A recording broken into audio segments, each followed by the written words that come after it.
je parlerai de 2004, lors des événements de Bouaké. Il était encore très jeune. Il était arrivé en Côte d'Ivoire au compte du journal François et le journal Le Dimanche. Lors des événements de Bouaké, il est venu et il avait eu une observation assez scientifique, une observation assez pertinente, qui lui a permis de se distinguer immédiatement des autres journalistes de la métropole. Je parle de l'Angleterre, de tous les pays. Et là, il s'est distingué dans l'affaire de Bouaké et il a eu un raisonnement assez particulier, assez pertinent. Et à partir de ce jour, il y a eu une affection particulière. Les Ivoiriens ont commencé à s'interroger qui est ce journaliste différent des autres. Parce que dans le partage du gâteau, tout le monde donnait la part du lion à l'autre côté. Mais il a voulu rétablir les faits dans le concept où ils se sont déroulés. Ainsi, l'homme a été perçu comme quelqu'un d'indépendant qui n'avait vraiment pas de parti pris dans la crise qui secouait violemment la Côte d'Ivoire. C'est ainsi, dans cette démarche, il a eu l'affection, tout le monde a commencé à s'interroger et à s'intéresser à lui. Particulièrement le président Laurent Gbagbo et son équipe ont décidé de l'approcher et de savoir qui il était. Et depuis ce jour, lui aussi a décidé de marcher du côté de la vérité.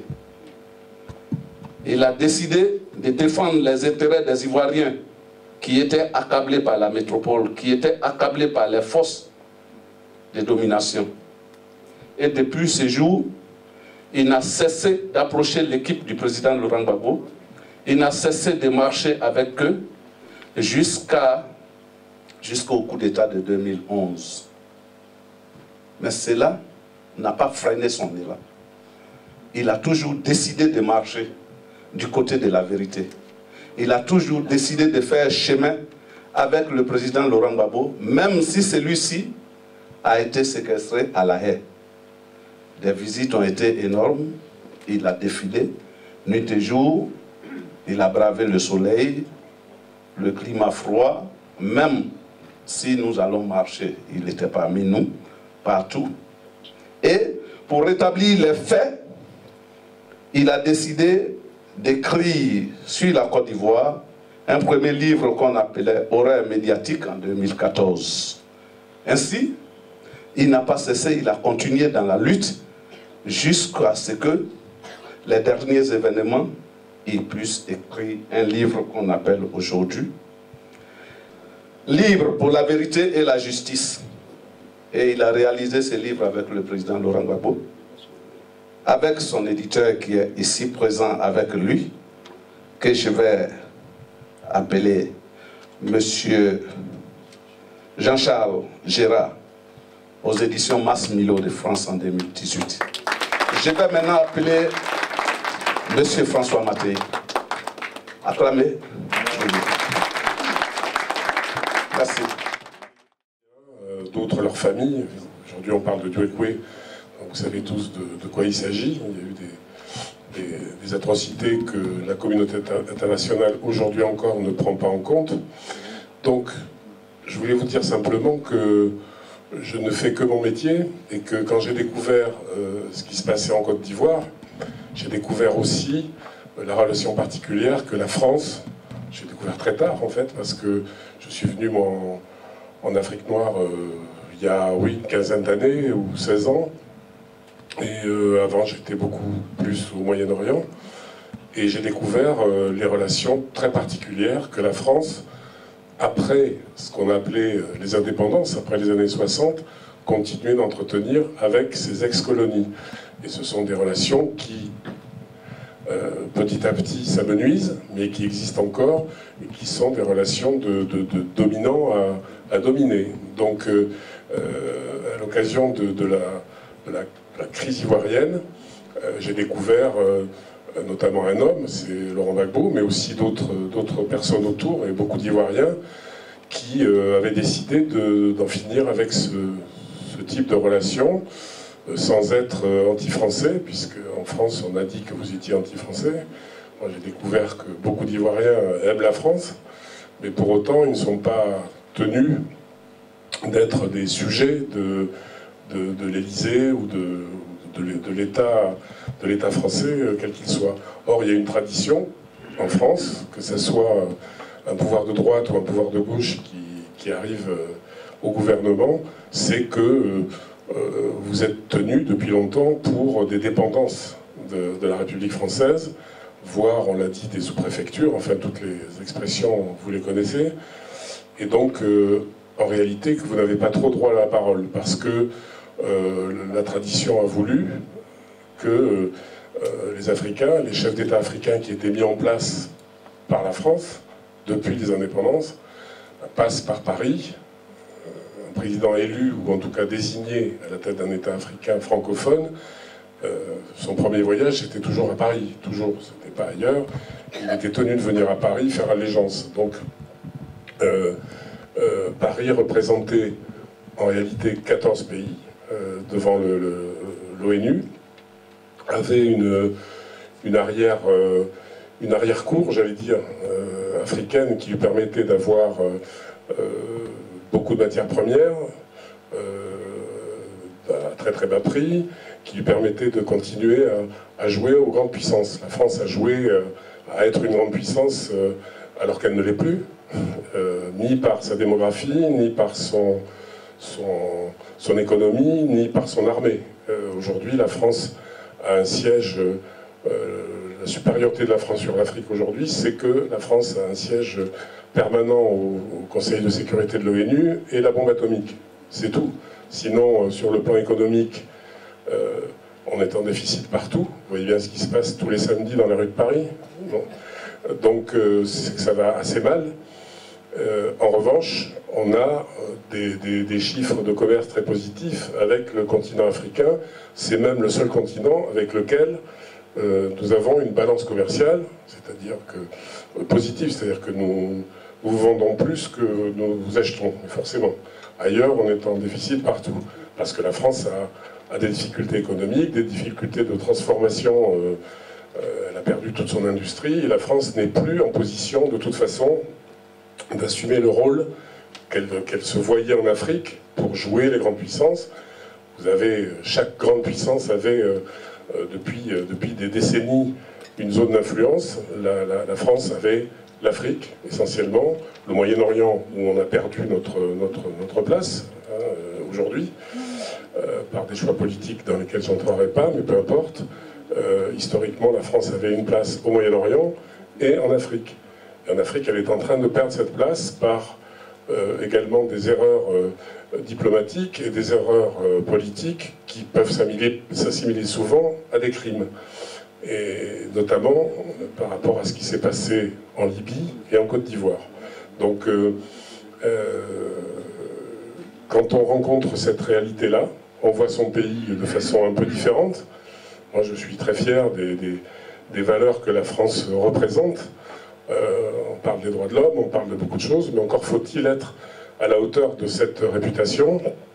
Et quand on arrive en Afrique, on s'aperçoit que la France n'est pas toujours à la hauteur de sa réputation, voire de ses prétentions dans le monde.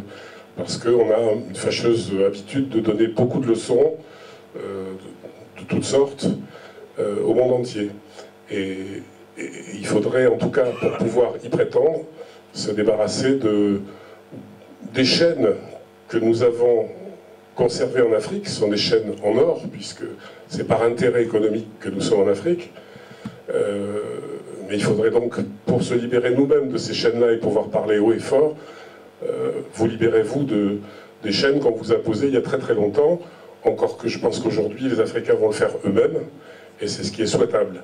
Celui qui a essayé de le faire, d'autres ont essayé avant, et ont payé de leur vie, que ce soit M.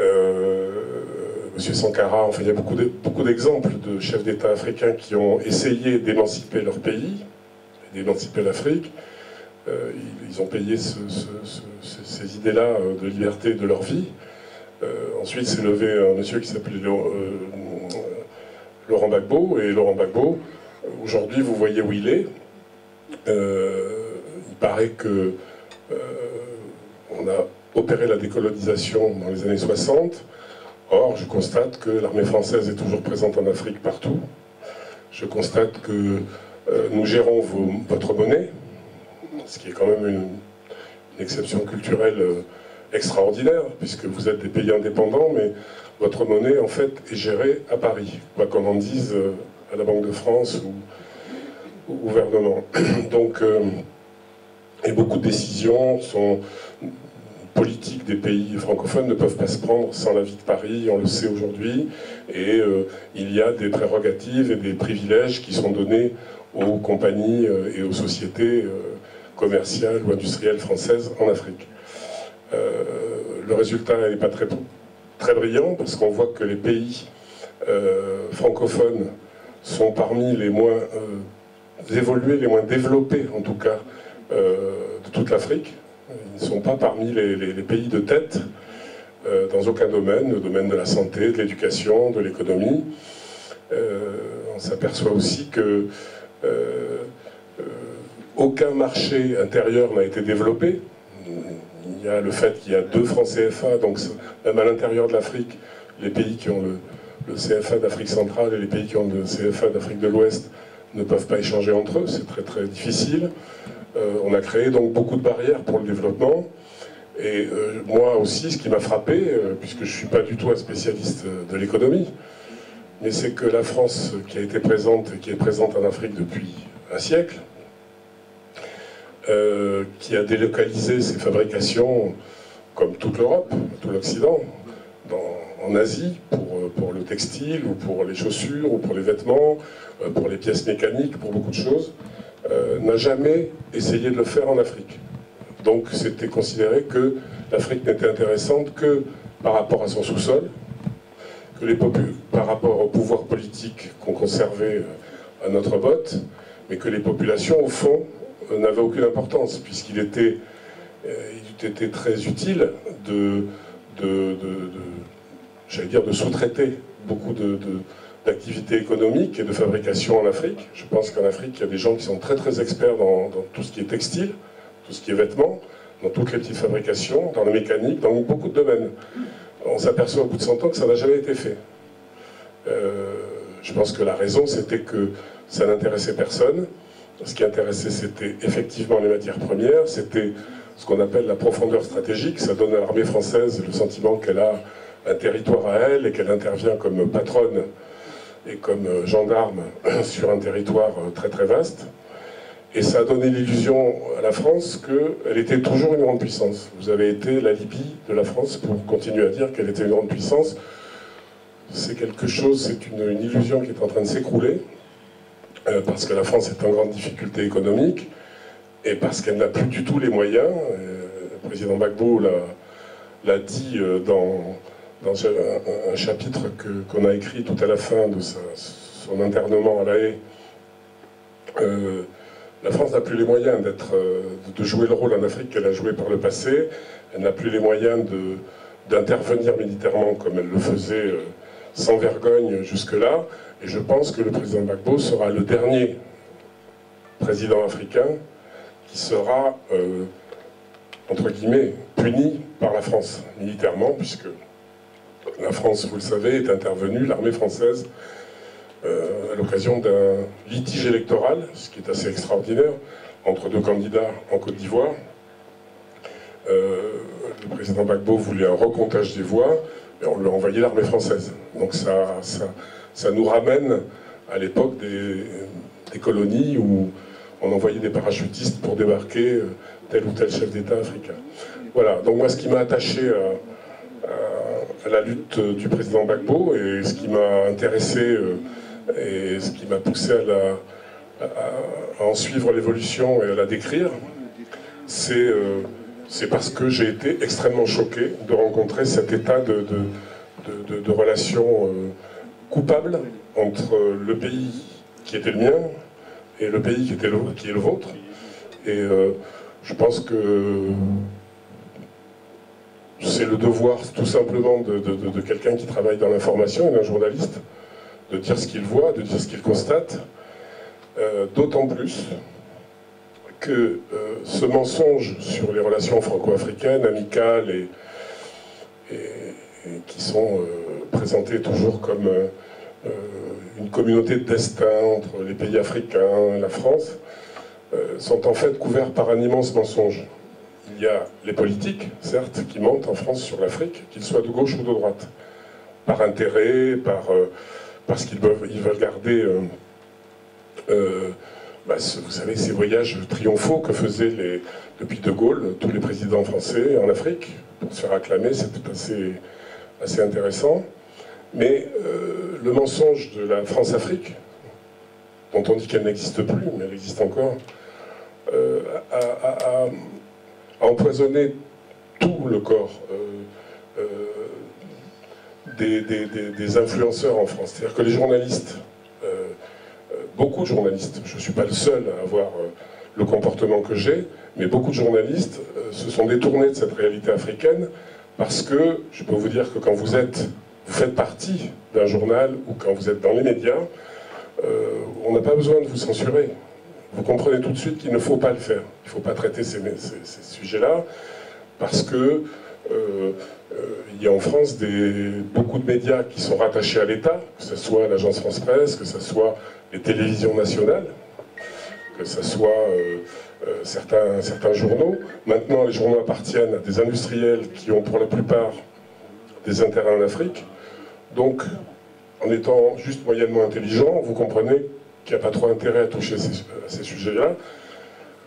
Et donc, on s'aperçoit que beaucoup de journalistes s'autocensurent, ou en tout cas s'autoconditionnent, et mentent sans problème sur les sujets africains, qu'ils ne traitent que lorsqu'il y a une famine, pour montrer que, vous savez, il y a eu des famines où on a montré les pauvres enfants qui ne mangeaient pas, ou alors des Français qui sont menacés, ou alors une belle intervention militaire française, parce que ça fait plaisir au bon peuple. Donc c'est les trois façons d'aborder l'actualité africaine depuis longtemps. C'est en train de changer, heureusement. Mais il est vrai que quand on s'occupe de ces sujets-là,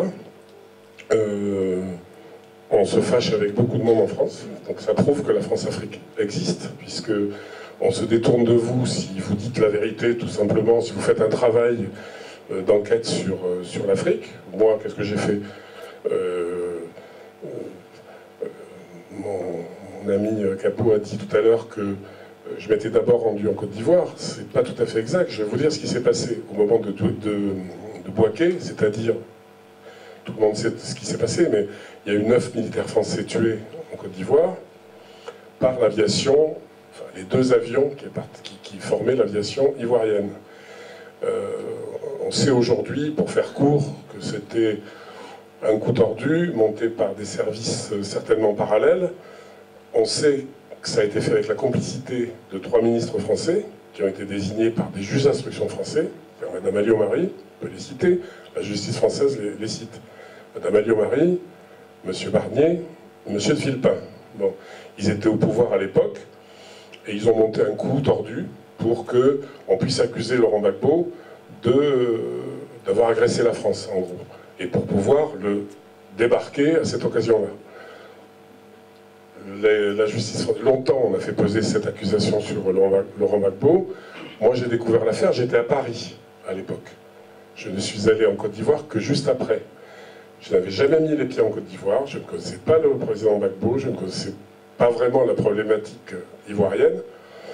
Mais il suffisait, même si je suis spécialement doué, mais c'est pas vrai du tout, il suffisait de Paris de faire ce que j'ai fait à l'époque, c'est-à-dire de téléphoner au Quai d'Orsay, où certains gens parlaient, d'avoir des contacts avec certains militaires, et puis d'avoir des contacts avec des Ivoiriens que j'ai eus à ce moment-là, pour découvrir que l'affaire était bizarre, et que l'armée ivoirienne et le président ivoirien n'avaient aucun intérêt à attaquer l'armée française. Bon. Donc à l'époque, c'est vrai que j'ai traité, j'avais la possibilité de le faire, le sujet, de façon très décalée par rapport à mes confrères. C'est-à-dire que, je vais vous dire le titre qu'on avait fait, alors que tout le monde vantait la fermeté de Jacques Chirac, la réplique musclée de l'armée française qui était allée détruire toute l'aviation ivoirienne. Nous, on avait titré comment la France a dérapé. Donc moi j'ai eu quelques ennuis 6 mois plus tard, mais c'est normal. Donc j'ai découvert qu'il y avait déjà un mensonge. Mais le mensonge, je l'ai vraiment compris et j'allais dire exploré depuis, pendant 15 ans, en allant en Côte d'Ivoire et en découvrant que toutes les relations avec la Côte d'Ivoire sont un énorme mensonge du côté français.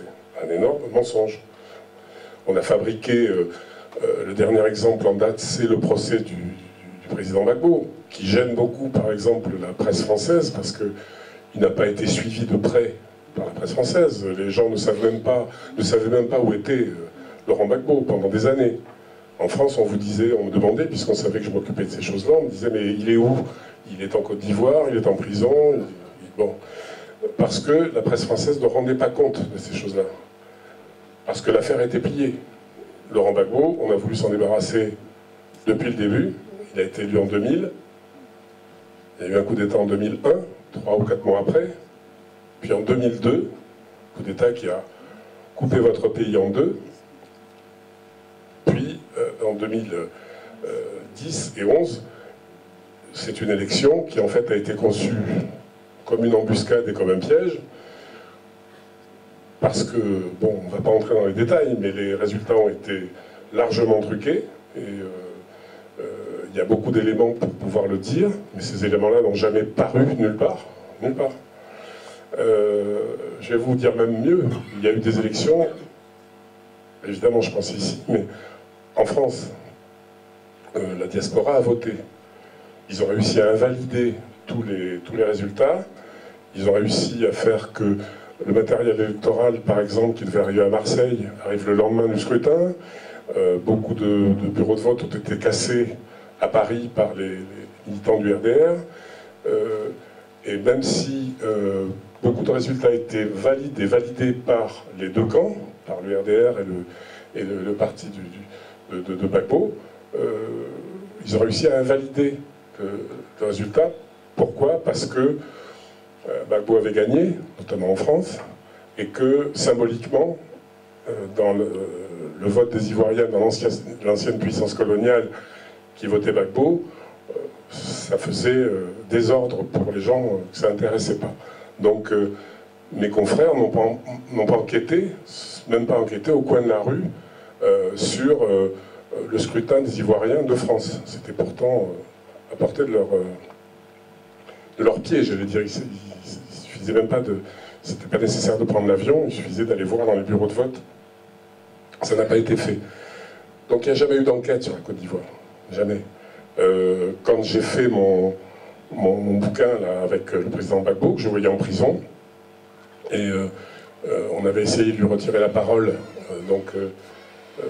Le but de ce livre, ça a été simplement de lui conserver la parole, j'allais dire lui tendre un micro, pour qu'il puisse exprimer sa version des faits, c'est tout, et qu'il puisse dire sa vérité. Et moi j'ai complété par certaines enquêtes qui viennent en perspective.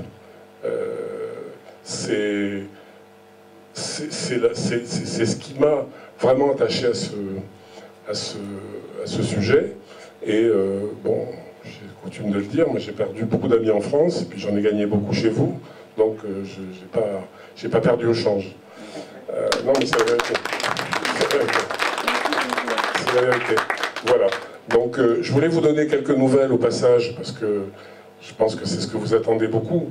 Je l'ai vu beaucoup pendant toute son incarcération, souvent, et on a travaillé ensemble, et puis on a beaucoup ri ensemble, parce que vous savez que vous avez un président quand même qui n'est pas un homme triste, même en prison. Non, c'est quelqu'un qui vous redonne le moral à n'importe qui. Si quelqu'un veut se suicider, il va voir Gbagbo, il repart, il chante. C'est comme ça. C'est pour ça que les méchantes langues l'ont appelé le boulanger, qui roule tout le monde dans la farine. Non, c'est pas vrai. C'est que quand vous lui parlez, et moi ça fait 15 ans que je lui parle, donc j'aurais pu m'apercevoir, c'est un homme politique, hein, il dit ce qu'il veut dire, on s'entend bien, c'est pas un petit garçon, c'est un grand homme politique, mais c'est quelqu'un qui sait conquérir les gens et les convaincre. Et pourquoi il les convainc, je vais vous dire. Non pas parce que sur le coup, il est très sympathique, il est drôle, il est très cultivé, il est très simple, bon ça c'est beaucoup de qualités, mais c'est aussi que moi par exemple depuis 15 ans que je le fréquente, il aurait pu me raconter beaucoup d'histoires,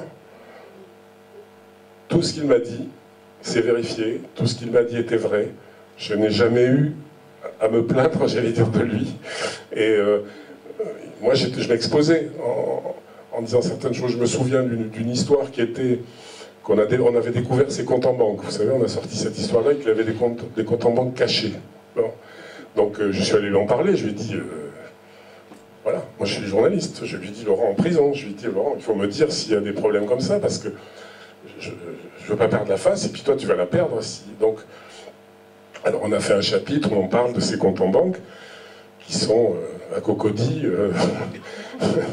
dans des banques, des filiales françaises. Et il m'a expliqué tout son système, il avait fait un schéma, parce qu'il dessine beaucoup aussi.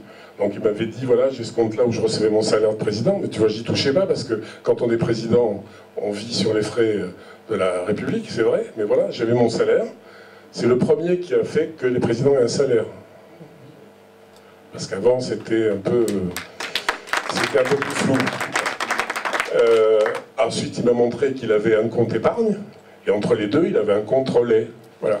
Donc ça, c'était la grande révélation de ces accusateurs pour dire que naturellement, ce que les Occidentaux sont toujours prêts à croire, parce que malheureusement ça a été souvent vrai, qu'un chef d'État africain a forcément de l'argent caché en Suisse ou en France. Pas Gbagbo. Alors ça choque beaucoup. C'est aussi ce qui a fait que j'ai aimé cet homme-là, parce que il dit toujours que si on veut faire fortune, on ne fait pas de politique. Si on fait de la politique et qu'on fait fortune, c'est qu'on est un voleur. Voilà, c'est simple.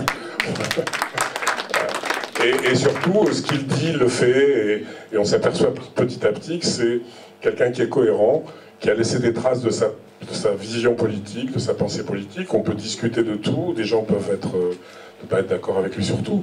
Mais c'est quelqu'un qui a toujours écrit ce qu'il pensait, qui a essayé de réaliser ce qu'il avait écrit et ce qu'il avait pensé. Il y a énormément de discours, il y a énormément de traces de sa pensée. Et de toute façon, ça restera pour toujours, y compris son combat à La Haye. Et en cela, de toute façon, il a fait progresser et son pays et l'Afrique, parce qu'il a une démarche cohérente. Il a marché toujours dans la même direction, en ayant un objectif, c'est l'émancipation de son pays, c'est la dignité des Africains, et c'est pour cette raison même qu'on l'a abattu. Et donc, il s'est retrouvé en prison. Vous savez qu'il a été acquitté le 15 janvier, après de multiples... Oui, parce que ça a été une grosse surprise, une très mauvaise surprise pour beaucoup de gens, parce que personne ne s'y attendait, honnêtement. Non, vraiment. Personne n'y croyait, et moi-même, parmi les confrères ou les amis que j'avais à Paris, certains me disaient, mais ton Gbagbo, il sortira jamais, ou voilà, il est enfermé pour toujours et il n'aura jamais gain de cause. Parce que ce qu'on appelle la communauté internationale, en l'occurrence c'était la France et les États-Unis, ne voulaient pas le voir retourner en Côte d'Ivoire. Bon. Donc, ça a été une grande surprise. C'est une chose qui aujourd'hui est acquise. Donc, je rencontre beaucoup d'Ivoiriens qui sont un petit peu déprimés par la situation actuelle, parce que c'est une liberté sans liberté. Il est en résidence surveillée. Mais sachez quand même que l'acquittement, personne ne reviendra dessus. Voilà. Il a gagné contre des forces 100 fois plus puissantes que lui. Et il a continué de marcher tout en étant en prison. Et quand on demande si Laurent Gbagbo, c'est une question qu'on m'a souvent posée, va reprendre la politique, la réponse la plus facile, c'est la vérité, c'est de dire qu'il n'a jamais arrêté la politique, même en prison. C'est-à-dire c'est quelqu'un qui pense qu'il a effectivement un devoir et une mission pour son pays, et qui va le remplir, et qui continuera, quel que soit son statut ou son rôle. Donc voilà. La situation actuelle, elle est que le jugement qu'il a acquitté n'a pas été écrit pour l'instant. C'est-à-dire que ça a été oral, ça a été prononcé, mais le juge doit rendre et publier un jugement écrit et très motivé. Il faut savoir que le dossier fait 20 000 pages et que donc le juge doit, avec une équipe, tout relire pour motiver sa décision d'acquittement. C'est ce qui fait que ça prend autant de temps. Pourquoi? Parce que le juge donc, italien, Cuno Tarfuseur, ne veut pas être à la merci d'un appel du procureur qui pourrait infirmer sa décision. Donc le travail est fait très soigneusement.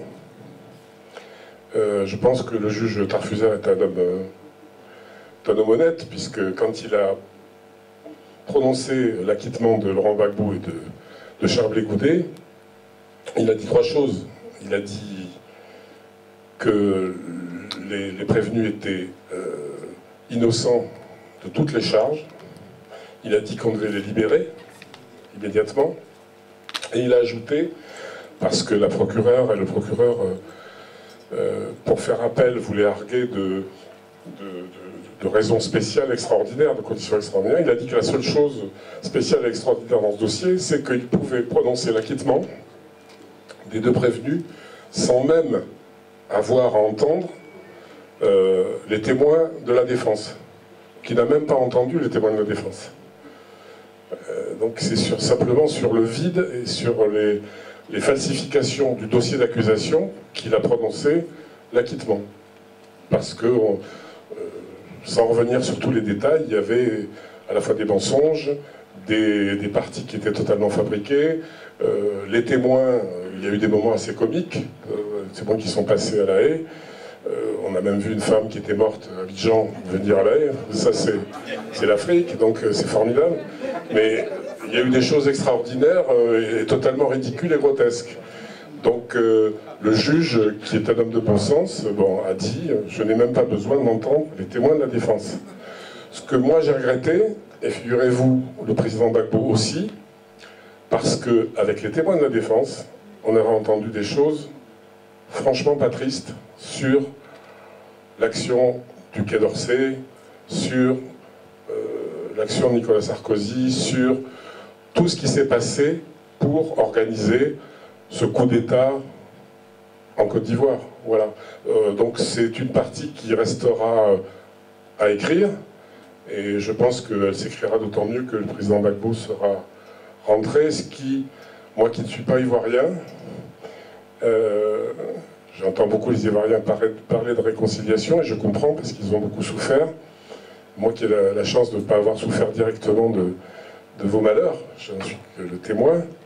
Je pense que la réconciliation, le premier acte, ça sera le retour de Laurent Gbagbo en Côte d'Ivoire.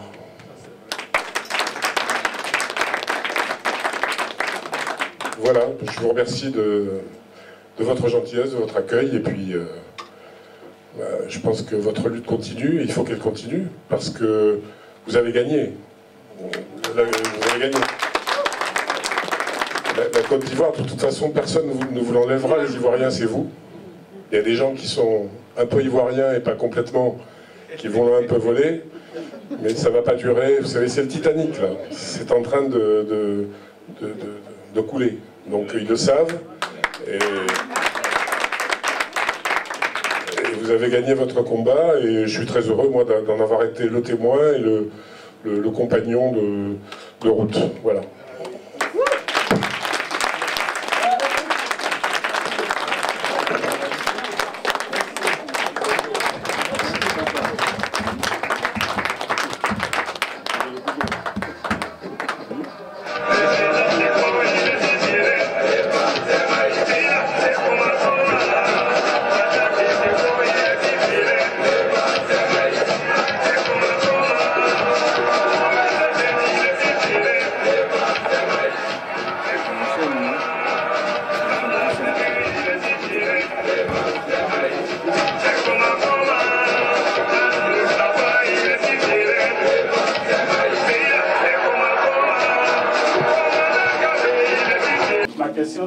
S'adresse à Mattei. Voilà, je voudrais te rassurer, parce que je ne dors pas. il a dit que Gbagbo était là-bas dû au volume des documents. Voilà. C'est-à-dire qu'il veut l'écrire noir sur blanc qu'il est vraiment acquitté. Et comme le volume est trop, des documents est en tout cas très élevé, c'est la raison pour laquelle Gbagbo encore demeure ici en Europe. Voilà, donc je voudrais qu'il me rassure.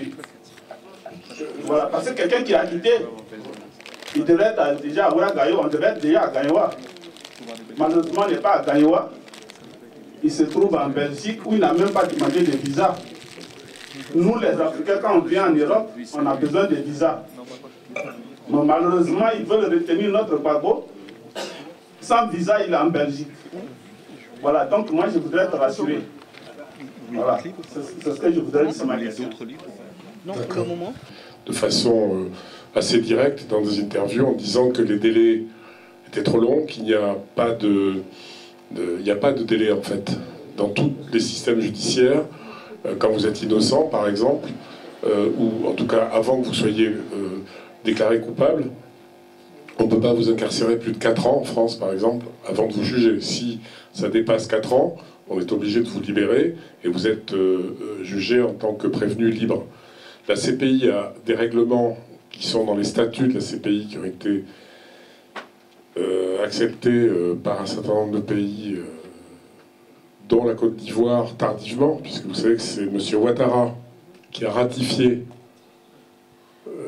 quand Gbagbo a été transféré à la CPI, c'est-à-dire déporté à la CPI, dans la mesure où la Côte d'Ivoire n'avait même pas ratifié le contrat, si vous voulez, avec la CPI. La Côte d'Ivoire ne reconnaissait pas réellement la CPI, si vous voulez, en termes plus simples, quand Gbagbo y a été envoyé. Donc normalement, on n'avait même pas le droit de l'y envoyer, en réalité. C'est en 2015 que M. Ouattara, d'ailleurs en violant un peu la constitution ivoirienne, mais enfin ça il a l'habitude, a ratifié l'adhésion à la CPI. Donc ça a été fait après l'incarcération de M. Gbagbo. Mais toute l'histoire de Gbagbo, toute l'histoire de la Côte d'Ivoire, si on entre dans les détails, on n'en finit plus, est jalonnée d'entorses au droit. Tout s'est fait en dehors du droit ivoirien, du droit international, tout s'est fait sous forme d'actes de gangstérisme. Alors là, aujourd'hui, vous avez un juge qui a fait son métier, qui a jugé, et qui sait que le bureau du procureur, c'est-à-dire Mme Bensouda et M. MacDonald, attendent la moindre erreur, soit de Laurent Gbagbo, c'est pour cette raison que vous le voyez aussi discret aujourd'hui. Il fait quelques interventions à l'occasion de la mort de Bernard Dadier, de M. Sangaré. Il a fait quelques interventions, mais il est très prudent, parce qu'il sait très bien qu'on attend la moindre erreur de sa part pour lui tomber dessus, si je puis parler de façon un peu vulgaire. Et d'autre part, le juge sait que le bureau du procureur attend la moindre faille dans le jugement pour pouvoir faire appel de ce jugement. Donc c'est la raison pour laquelle, avec son équipe, il travaille avec beaucoup de soin pour que le jugement soit inattaquable. L'acquittement est prononcé, c'est terminé. Gbagbo est acquitté, Charles Blé Goudet est acquitté. Maintenant, ça a été fait oralement au tribunal, et maintenant il faut rédiger les attendus du jugement, c'est-à-dire les motivations du jugement. Il est acquitté pour telle et telle et telle et telle et telle raison. Le dossier est énorme, puisque l'affaire a duré 8 ans. Il y a eu un procès préliminaire, il y a eu un début de procès puisqu'il a été interrompu, on n'a même pas entendu vraiment la défense. Donc, il fait le travail très soigneusement, donc ça doit, à mon avis, il ne faut pas s'en inquiéter, au contraire, il faut s'en féliciter, parce que le juge fait, lui, bien son travail. À la CPI, il y a le bureau du procureur qui, depuis le début, et depuis avant Mme Bensouda, à l'époque de Luis Moreno Ocampo, était instrumentalisé contre Gbagbo, on le sait, était instrumentalisé par Ouattara, par le Quai d'Orsay. Il y a eu Vous savez qu'il y a eu des preuves que le Quai d'Orsay, c'est-à-dire le ministère des Affaires étrangères français, donnait des directives au procureur de La Haye. Donc il y a eu des mails qui ont été publiés, notamment dans Mediapart. On a vu que le centre névralgique de ce qui se passait contre Laurent Gbagbo, c'était au Quai d'Orsay. Aujourd'hui, on en a eu la preuve. Alors, il s'agit d'être très prudent, la bataille n'est pas finie, l'acquittement est prononcé. Encore une fois, personne ne pourra jamais plus revenir dessus, mais le procureur attend de pouvoir faire appel de ce jugement. Donc il faut que le jugement soit rédigé de façon impeccable. Donc, soyez plutôt heureux d'avoir un juge qui cherche à faire bien son travail, qui visiblement n'a pas eu de confiance totale dans l'institution où il travaille.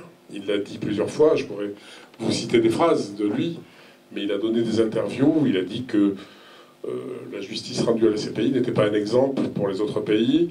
Il a dit que la justice n'était globalement pas équitable, parce que Laurent Gbagbo, par exemple, mais d'autres avant lui et d'autres après lui, restent 8 ans avant d'être jugés. C'est totalement inadmissible. Et on sait très bien que dans le cas de Laurent Gbagbo, la durée de son procès, de son incarcération, ont des racines probablement pas judiciaires. C'est politique. On a voulu l'écarter de la vie politique. Alors aujourd'hui, qu'il est acquitté, et encore une fois, je le répète souvent parce qu'il est acquitté, il faut que tous les éléments s'emboîtent parfaitement et qu'on ne puisse pas, par un appel que la procureure voudrait bien faire, un appel sur ce jugement, remettre en cause quoi que ce soit. Voilà. Je pense que de toute façon, quand on connaît le dossier, quand on l'a suivi, il est impossible d'inverser cette chose-là. Il est impossible d'annuler cet acquittement qui est basé sur le vide du dossier. C'est un dossier falsifié, comme toute cette affaire de Côte d'Ivoire est une affaire de falsification. On a falsifié, son Excellence, Monsieur l'Ambassadeur vous a expliqué qu'on a falsifié l'histoire de la Côte d'Ivoire, qui est un tout jeune pays. On a falsifié le procès, on a tout falsifié. On a inventé des crimes, on a sali les Ivoiriens et la Côte d'Ivoire pour pouvoir les abattre. C'est très simple, c'est une méthode aujourd'hui tout à fait mise au point. Avant de pouvoir s'en prendre à quelqu'un, d'abord on le salit, comme ça l'opinion publique ne bougera pas. Vous savez, en France, on a raconté que Laurent Gbagbo, on n'a pas dit qu'il mangeait des enfants, mais pratiquement c'est ça. C'est comme ça qu'on traite les Africains en Occident. Sinon, comment pouvez-vous expliquer une expédition militaire qui, à notre époque, est grotesque? Vous le savez, je le rappellerai, mais à l'époque où vous avez eu là-bas le litige électoral entre M. Ouattara et M. Gbagbo, il y avait la même chose en Haïti. Il y a eu un problème électoral en Haïti. Ils ont accepté un recomptage en Haïti, tout simplement, la Fédération des États américains, et ça a donné que celui qui était arrivé en 3e position, quand on a vraiment recompté les voix de façon sous égide internationale, celui qui était arrivé 3e au premier tour, a été élu président. C'était un chanteur d'ailleurs. Mais M. Marty, oui. Donc on aurait procédé de la même façon en Côte d'Ivoire, on évitait une guerre, mais visiblement tout le monde se fiche qu'il y ait des Ivoiriens qui meurent, puisqu'il y en a beaucoup qui sont morts. Et donc tout est falsifié dans cette affaire. Et ce qui est la cheville ouvrière de la falsification, outre le régime de Nicolas Sarkozy à l'époque, c'est le bureau du procureur de la Côte d'Ivoire. Or, Mme Bensouda a été nommée par son prédécesseur, qui était aux ordres de M. Ouattara. On en a toutes les preuves. Il l'a visité plusieurs fois, ce qui était absolument incroyable, quoi. Il venait de tenir un procès grotesque. Il rendait visite après sa victoire à M. Ouattara, peut-être pour avoir, je ne sais pas, le paiement de ses bons et loyaux services, puisque M. Moreno Ocampo était convaincu d'essayer de corrompre des membres de la CPI. Ce sont des choses qui sont connues. Donc vous êtes dans une affaire qui est complètement faussée, tordue, et en face, ça n'est pas de la politique, ça n'est pas de la justice, ça n'est pas de la diplomatie, c'est du gangstérisme international. C'est ça qui s'est passé en Côte d'Ivoire. Donc le juge au milieu essaye de changer la destinée de ce procès. Il l'a fait avec un des autres juges, un de ses assesseurs, en prononçant l'acquittement sur un dossier qui était inexistant. Donc maintenant, il veut que ça tienne bien la route. Et encore une fois, de toute façon, quelle que soit l'attitude de Mme Bensouda, si le jugement est bien rédigé, sachez que la vérité aura fait son chemin, et la vérité, le président Gbagbo a toujours vécu et combattu dans cette optique-là. La vérité est lente, mais elle fait son chemin. Et vous êtes arrivé à la faire éclater aux yeux du monde, la vérité. Je pense au président Gbagbo, mais aux Ivoiriens qui ont continué à y croire. La vérité, aujourd'hui, elle arrive là. Alors, il reste que Laurent Gbagbo est pas en prison. Sachez quand même que c'est un homme. C'est pas un surhomme, c'est un homme. Il vient d'être libéré de 8 ans de prison. Il retrouve les gestes que vous avez et que nous avons tous les jours. Parce que quand on est en prison, il n'était pas dans un appartement somptueux, ce que beaucoup de gens ont cru longtemps. Il était dans une pièce de 9 mètres carrés où on mesurait ses gestes, ses visites. Donc il faut se réadapter à la vie. Il l'a fait depuis 2 mois. Moi, c'est la raison pour laquelle, moi qui l'ai vu comme monsieur l'ambassadeur, moi je l'ai vu souvent, très très souvent là-bas. Depuis qu'il est sorti, je l'ai eu au téléphone plusieurs fois, mais je me suis défendu d'aller le déranger parce qu'il a, je le ferai un jour, là, bientôt, mais il a à reprendre contact avec la vie d'un homme normal qui a la liberté de ses mouvements. Il a revu sa famille, il revoit ses amis, il se occupe de politique, comme vous le voyez, hein, il s'occupe du FPI, il s'occupe de la Côte d'Ivoire, il s'occupe de l'Afrique, et il retrouve ses marques, comme on dit. Donc, c'est quelqu'un qui a attendu des années, il peut attendre encore quelques mois, parce que je suis sûr qu'il souffre beaucoup moins que lorsqu'il était en prison. Oui. Merci, monsieur l'ambassadeur. Merci, monsieur Mattei. Merci, notre frère Roberto. Après avoir entendu tout ce qui a été dit ici ce soir, beaucoup de questions me viennent à l'esprit. Mais bon, vu, compte tenu du temps, je crois que je vais juste poser peut-être 1 ou 2 questions. Ma première question s'adresse à monsieur Mattei. Vu tout le combat que vous avez mené pour soutenir M. Gbagbo, je voudrais savoir un peu vos relations avec vos amis journalistes, peut-être aussi avec votre gouvernement. Parce que pour nous en Afrique, pour quelqu'un qui s'engage de cette façon-là, il y a sûrement des conséquences. Donc je voudrais savoir de votre côté ce qui se passe. Ça, c'est ma première question. Aujourd'hui, pour résumer, je vais pas revenir sur les quelques désagréments que j'ai dû subir. Aujourd'hui, vous savez, je retrouve des amis parce que, au fond, des gens m'ont dit « Bravo, tu avais raison, on n'y croyait pas ». Les gens sont plus bêtes que méchants, souvent, et ils suivent le chemin de la majorité. Donc la minorité semble toujours avoir tort, mais en l'occurrence, ce n'était pas le cas. Et aujourd'hui, disons que bon, je suis totalement soulagé. Ceux qui veulent rester fâchés avec moi, tant pis pour eux, mais beaucoup de gens sont revenus en voyant la tournure des choses, en se disant finalement, il n'était pas si bête et il avait compris que ça finirait comme ça. Je n'ai pas mieux compris qu'eux, mais je savais où était la vérité. J'ai suivi ce chemin-là. Les autres ont suivi des chemins plus personnels, plus carriéristes, mais j'ai plus du tout de problème à ce niveau-là. Il y a des gens qui me saluent pas, c'est vrai. J'en ai rencontré récemment à l'Assemblée nationale en France. Et il y a une gêne, si vous voulez. Aujourd'hui, c'est plus une gêne du côté de tous ceux, que ce soit les politiques ou les journalistes, qui ont pris le mauvais chemin. Ils sont plus gênés que moi. Donc, les plus gênés s'en vont. Moi, je reste. Voilà. Je vous remercie. En tout cas, je pense que vous êtes un euro pour nous. Ma deuxième question, c'est maintenant que le président est toujours en Belgique et que la liberté n'est pas complètement totale, on va dire, parce qu'il n'est pas encore reparti en Côte d'Ivoire, qu'y a-t-il à faire maintenant, en ce moment, de la part des membres? Est-ce qu'il faut continuer les marches? Est-ce qu'il faut continuer la lutte comme au début? Ou juste ralentir et attendre de voir ce qui va se passer. C'est ma question, je m'adresse à monsieur l'ambassadeur. Hein, c'est plus facile, non? Voilà. Alors, je crois que c'est une question aux militants. À Roberto. Et par nature, je suis très discipliné. Ici, en UK, au Royaume-Uni, le responsable du parti, c'est Roberto Capo. Certes, je suis vice-président du FPI et j'ai une certaine parole, mais celui qui donne les consignes ici, n'est-ce pas? C'est ça qui est la vérité. Voilà, c'est ça qui est la vérité. Voilà.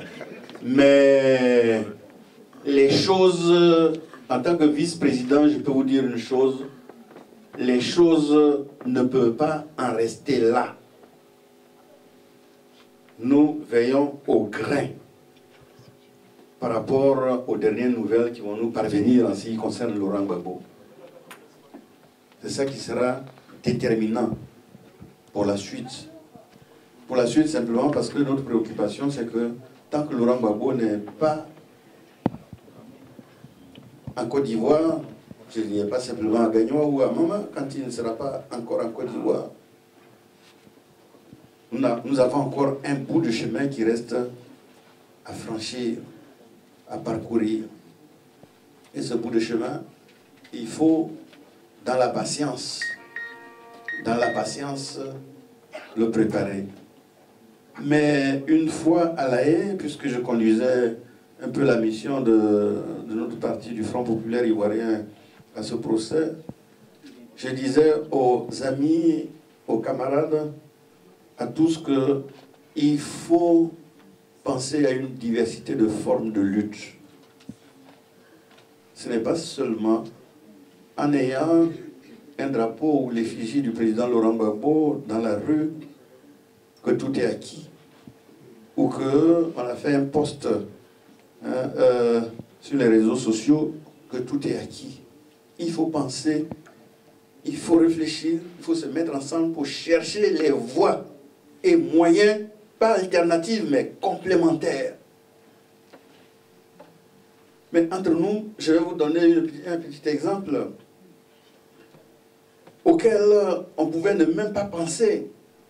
Quelqu'un s'est levé un jour, tout militant qu'il ait des droits de l'homme, il dit, moi je porte plainte. Je porte plainte contre X pour ce qu'on a fait à mon pays. Est-ce que vous voyez? Devant la Cour des droits de l'homme, en Belgique, ou même devant le tribunal de Londres, pour ce qu'on a fait à mon pays. Il faut que les réflexes se multiplient. Et je pense que se souvenir d'un exemple tout à fait singulier où quelqu'un a fait ça, on pouvait se dire, mais un seul qui se lève là pour déposer plainte, ça peut arriver où? Mais la suite a été formidable parce qu'il y a dans certains États un autre aspect de la lutte qui est la pétition. S'il y a un certain nombre de signataires pour une cause, cette cause peut être, on va dire, prise en compte au sens où on va commencer la procédure. Nous avions initié une pétition pour la libération de Laurent Gbagbo, vous avez connu les résultats. Je cite simplement cela pour attirer votre attention sur le fait qu'il y a une diversité de luttes et c'est là que nous devons faire preuve d'ingéniosité. Monsieur François Mattei, c'est par rapport à la France. C'est-à-dire quand il y a eu la guerre en Côte d'Ivoire, on a vu les sentiments personnels de Sarkozy vis-à-vis du pays et vis-à-vis notamment contre le président Gbagbo. Donc, réalisons la haine personnelle. On s'est dit qu'après un changement de gouvernement, on allait voir les choses changer aussi. Mais apparemment, le Quai d'Orsay, quel que soit le changement de président, le système continue. Et ça m'inquiète. Parce que on parle de ces pays, on parle de la communauté internationale. C'est pas 99%, c'est la France. Nous, on a couru ici, à South Kensington, pour voter. Parce que croyons que si Hollande venait, les choses allaient changer. Mais on n'a pas... Le jour que Hollande est passé, ce jour-là, on n'était pas encore arrivé, mais les Ivoiriens, quand on était dans le bus, on a poussé des cris animaux. Même le chauffeur du bus s'est arrêté. Il était d'accord avec nous, parce que Hollande est passé. Mais Hollande est passé, c'est la même chose qui continue. Donc, moi, à un moment donné, comme vous l'avez dit, on ne croyait plus, parce que la France est assise sur l'affaire. Ce n'est pas question de l'AE, question de... Non, c'est la France. Moi, une fois, j'étais à Paris, ça m'a rendu dingue dans le train. J'ai piqué une crise. J'ai insulté tout le monde dans le train. Parce que je me suis dit que là, on ne peut pas se lever pour aller bombarder le château de Versailles. La France, elle va aller bombarder notre présidence. Mais c'est une histoire de la France, ce n'est pas la communauté, c'est pas la haie, c'est la France. Des fois, on t'a envie de jeter ton passeport français, mais si tu te retiens, après tout, on va profiter aussi d'eux comme ils profitent de nous. Parce que c'est une histoire d'intérêt. Donc, je me demande si ça peut finir un jour. Ça peut finir. Mais ça, c'est la France, c'est son intérêt. Exiger un montant à la Côte d'Ivoire, on refuse. Mais là, c'est pas question de l'ONU, la haie, au Campo, non. C'est où Sarkozy, Hollande, et celui qui est là, comment on l'appelle? Macron. Peut-être que vous êtes sortis, mais le reste, c'est la France. Donc je ne sais pas où on peut passer. C'est les gendarmes du monde. Je ne sais pas, il y a une solution, ce n'est pas le bon Dieu. C'est pourquoi nous, on organise des prières dans cette salle. La politique, là, vraiment, ce n'est pas Dieu pour intervenir. Oui, c'est un souci pour moi.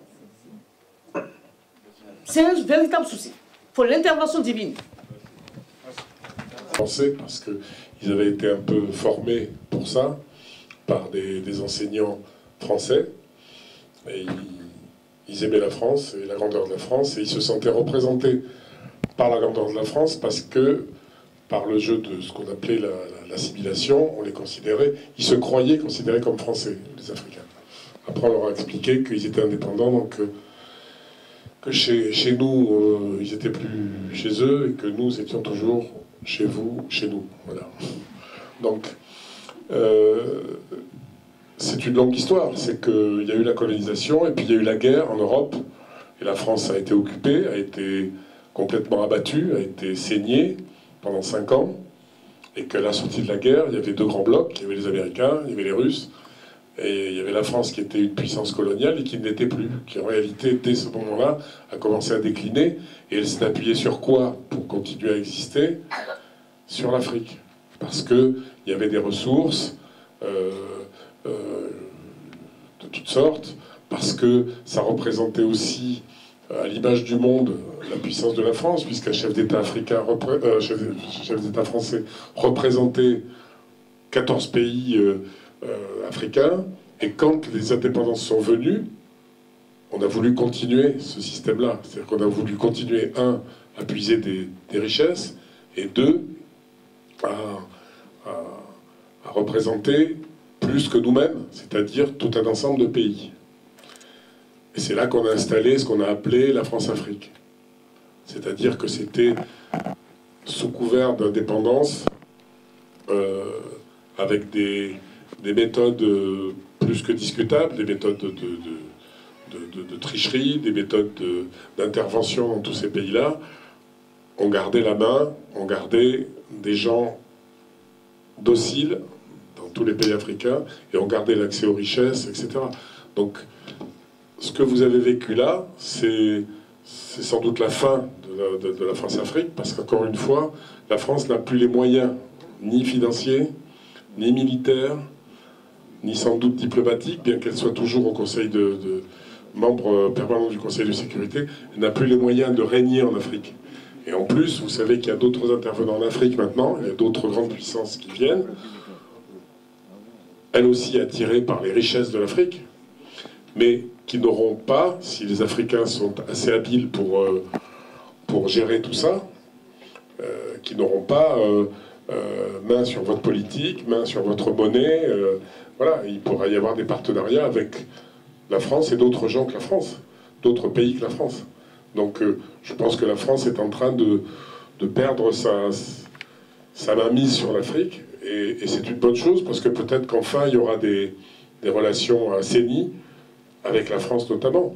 Et vous pourrez vous appuyer, il y a beaucoup de pays qui le font. Vous savez, M. Ouattara n'est pas le dernier à aller en Chine, hein, par exemple. Lui qui a été mis en place par l'armée française. Donc aujourd'hui, tout est possible. Et après tout ce qui vous a été fait et tout ce qui a été fait à Laurent Gbagbo, je pense qu'il n'y aura plus, vous n'aurez plus de compte à rendre à personne. C'est-à-dire que, d'une certaine façon, vous avez gagné très durement, mais votre liberté, là, dans les 10 dernières années, et s'il n'y a pas eu de guerre pour gagner votre indépendance, votre guerre, vous l'avez eue là, et vous avez payé le prix du sang pour désormais être libre et vous libérer de ce dont vous parlez, du poids de la France sur votre pays. Je pense qu'à partir de là, il y aura un d'avant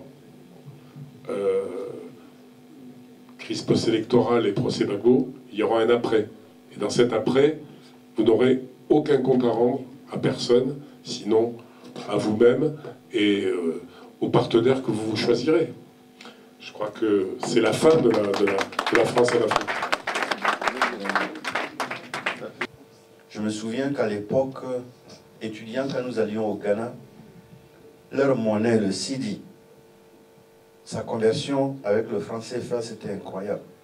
Au marché, au Ghana, pour avoir, je ne sais pas, 20 000 francs, il fallait avoir des millions de cedi.